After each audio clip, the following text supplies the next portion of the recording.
What do Sherlock Holmes, Jason Bourne, Adrian Monk, and Shawn Spencer all have in common?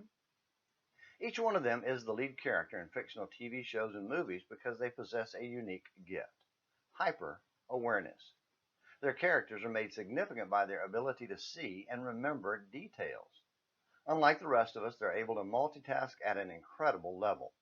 They can carry on conversations, drive cars, and engage in just about any ordinary activity, while their super brains observe, process, and analyze every single detail around them.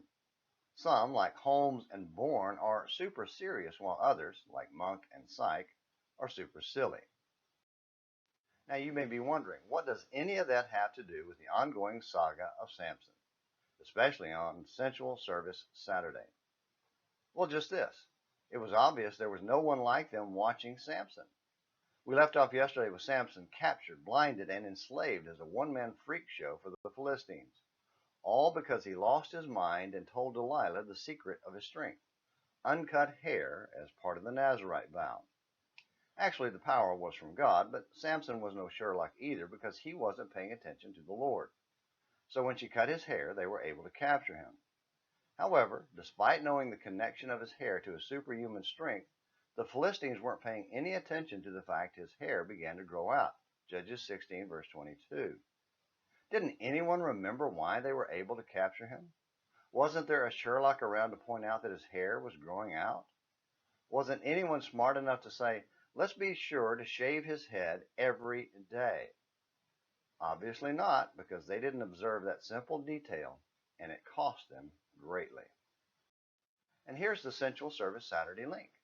The Philistines thought their god Dagon had defeated Yahweh, so on one of their big religious feast days, they brought Samson into their temple to demonstrate the greater power of their god. Samson, his pride broken by his captivity and humiliation, and now with a full head of hair, called on Yahweh for one last show of strength. Endued with power from on high, he brought the temple down on the pagans gathered to worship their idol. Judges 16, verses 23 through 30.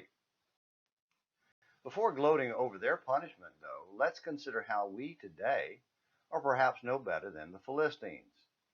We live in a world that is genuinely blind to the simplest instructions in God's Word. Church buildings are filled with people joyfully engaging in man-made worship activities, but who mock and scoff at the simple commands of God. And it doesn't take a Sherlock to figure out how that will end. What about our worship? When we gather on Sunday for worship, are we just as blind to our divine insult as the Philistines? That deserves some serious thought today on Sensual Service Saturday. Until tomorrow, this is James McClenny hoping you have a great day.